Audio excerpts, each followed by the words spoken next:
Hello, good morning. Welcome to Tuesday mini vlog. Hope ಎಲ್ಲರೂ ಇವತ್ತು ಚಳಿ ಬೇಗ ಎದ್ದಿದ್ದೀರಾ ಅಂದ್ಕೊತೀನಿ. ಅಯ್ಯೋ, ನಾನಂತೂ ಲೇಟಾಗಿ ಎದ್ಬಿಟ್ಟಿದ್ದೀನಿ. ಏನು ಸಿಕ್ಕಾಪಟ್ಟೆ ಚಳಿ, ಯಾರ ಕೈಯಲ್ಲಿ ಬೇಗ ಎದ್ದೇಳೋಕ್ಕಾಗುತ್ತೆ? ಅಯ್ಯೋ ನೈಟಲ್ಲಂತೂ ಚಳಿ ತಡ್ಕೊಳಕ್ಕಾಗ್ತಾಯಿಲ್ಲ. ನಾನು ಸೀದಾ ಅಡುಗೆ ಮನೆ ಕಡೆ ಹೋಗ್ತಾ ಇದ್ದೀನಿ, ತಿಂಡಿ ಪ್ರಿಪೇರ್ ಮಾಡೋಣ ಅಂತ ಅಂದ್ಕೊಂಡು.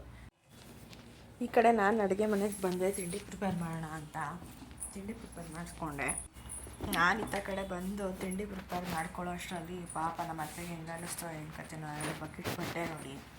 ನಾನು ಕೆಲಸಕ್ಕೆ ಹೋಗೋ ಅಷ್ಟರಲ್ಲಿ ಎಷ್ಟಾಗುತ್ತೋ ಅಷ್ಟು ಬಟ್ಟೆ ಒಪ್ಕೊಂಡಿದ್ದೀನಿ ಅಂತ ಪಾಪ ಹೋಗಿತಾ ಇದ್ದರು. ಸರಿ, ಇನ್ನೇನು ಅವ್ರು ಬಟ್ಟೆ ಒಪ್ಕೊತಾ ಇದ್ದಾರಲ್ಲ, ಹೋಗ್ತಿರೋ ಬಟ್ಟೆ ಅಂದರೆ ಇಟ್ಕೊಂಡು ಒಣಗಾಕೋಣ ಅಂತ ಒಣಗಾಕ್ತಾ ಇದ್ದೆ.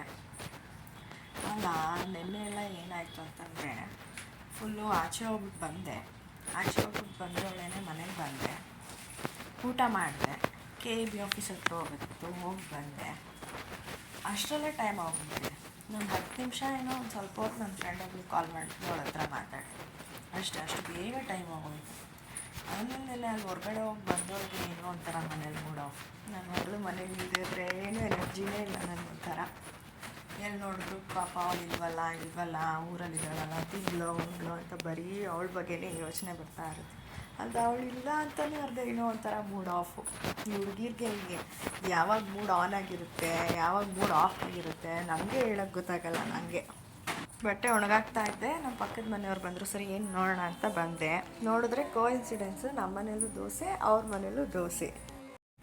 ಸರಿ ತಾಳದಲ್ಲಿ ಇಟ್ಬಿಟ್ಟು ಕಸ ಗುಡಿಸ್ಕೊಂಡು ಕ್ಲೀನ್ ಮಾಡ್ಕೊಳ್ಳೋಣ ಮನೇನ ಅಂತ ಈ ಕಡೆ ಬಂದರೆ ಎಲ್ಲಿ ನೋಡಿದ್ರು ನಮ್ಮ ಧನಿಕಾ ಮೇಡಮ್ ಅವ್ರದ್ದೇ ಐಟಮ್ಗಳು, ಹೇರ್ ಬ್ಯಾಂಡು, ಆಟ ಸಾಮಾನು, ಅದು ಇದು ಅಂತ.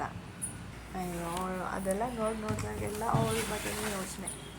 1-2 ದಿನ ಮಕ್ಳನ್ನ ಮನೇಲಿ ಇರಿಸ್ಕೊಳ್ದೆ ದೂರ ಇರಿಸ್ಬಿಟ್ರೆ ಹೆಂಗೆ ಥಿಂಕಿಂಗ್ ಮಾಡ್ತೀವಿ ನೋಡಿ. ಅಮ್ಮ, ಬಾಕ್ಸ್ಗೆ ಹಾಕ್ಲಾ ಇಲ್ಲ ಅಂತಂದರೆ ಇಲ್ಲೇ ತಿಂತೀರಾ ತಿಂಡಿ?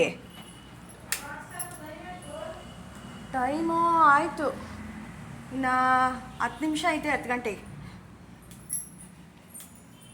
ಬಾಕ್ಸ್ಗೆ ಹಾಕ್ಲಾ? ಸರಿ, ಹಂಗೆ ಮನೆ ಒರೆಸ್ಕೊಂಬಿಡೋಣ. ಇನ್ನೇನು ನಮ್ಮ ಅತ್ತೆ ಹೊರಟಾದ್ಮೇಲೆ ಮನೆ ಒರೆಸೋದು ಚೆನ್ನಾಗಿರಲ್ಲ ಅಲ್ವಾ. ಇರೋ ಹಂಗೆ ಒಂಚೂರು ಬೇಗ ಒರೆಸ್ಕೊಂಬಿಡೋಣ ಅಂತ ಅಂದ್ಕೊಂಡು ಮನೆ ಒರೆಸ್ಕೊತಾ ಬಂದೆ. ಒರೆಸ್ಕೊಂಡೆ. ಈ ಕಡೆ ಅವರು ಟೈಮ್ ಆಗೋಗ್ಬಿಟ್ಟಿದೆ. ಒಂದು ಕಡೆ ಆ ಅಜ್ಜಿ ನೋಡಿದ್ರೆ ಎದುರುಗಡೆ ಮನೆಯವರು ಇವಾಗಲೇ ಮಾತಾಡೋಕ್ಕೆ ಬಂದಿದ್ದಾರೆ. ಅವರು ಹಿಂದಿಂದೆ ನಮ್ಮಮ್ಮ ಎಲ್ಲಿ ಓಡಾಡ್ತಾ ಇದ್ದಾರೆ, ಅವ್ರು ಹಿಂದಿಂದೇ ಓಡಾಡ್ತಾ ಇದ್ದಾರೆ. ಅವ್ರಿಗೆ ಮಾತಾಡೋ ಇಂಟ್ರೆಸ್ಟ್ ಇದೆ, ಇವ್ರಿಗೆ ಟೈಮ್ ಇಲ್ಲ. ಸರಿ ತಾಳವ್ರು ಇರೋ ಹಂಗೆ 1-2 ಎಳೆ ರಂಗೋಲಿ ಹಾಕ್ಬಿಡೋಣ ಅಂತ ಅಂದ್ಕೊಂಡು ಪಟ ಅಂತ ರಂಗೋಲಿ ಹಾಕ್ಕೊಂಬಿಟ್ಟೆ. ಸಿಂಪಲ್ಲಾಗಿ, ಏನು ಜಾಸ್ತಿ ದೊಡ್ಡದಾಗಿ ಡೆಕೋರೇಟಿವ್ ಆಗೆಲ್ಲ ರಂಗೋಲಿ ಹಾಕೋಕ್ಕೆ ಬರೋಲ್ಲ. ನಾನು ಒಂಥರ ಹಾಕೋಕ್ಕೆ ಹೋದರೆ ಅದು ಇನ್ನೊಂದು ಥರನೇ ಆಗೋಗ್ಬಿಟ್ಟಿರುತ್ತೆ ರಂಗೋಲಿ. ಆಮೇಲೆ ನಂದು ಆ ಥರ ಕತೆ. ನಾನು ಈ ಕಡೆ ರಂಗೋಲಿ ಹಾಕಿ ಮುಗಿಸಿದ್ರು, ಅವ್ರು ಮಾತೇ ಮುಗ್ದಿಲ್ಲ ಪಾಪ. ನಾವು ಮತ್ತೆ ಟೈಮ್ ಆಗ್ತಾ ಇದೆ, ಆ ಅಜ್ಜಿ ಹಿಂದಿಂದೇ ಹೋಗ್ತಾ ಇದ್ದಾರೆ ಮಾತಾಡ್ಸೋಕ್ಕೆ ಇಂಟ್ರೆಸ್ಟ್ ಇಟ್ಕೊಂಡು. ಹಂಗೂ ಮಾತಾಡ್ತಾಯಿದ್ರು, ಏನೋ ಒಂಥರ ಟೈಮ್ ಆಗ್ತಾಯಿತ್ತು, ಮಾತಾಡ್ತಾಯಿದ್ರು. ಸರಿ ಹೊರಡ್ತೀನಿ ಅಂತ ಅಂದ್ಕೊಂಡು ಹೊರಟ್ರು.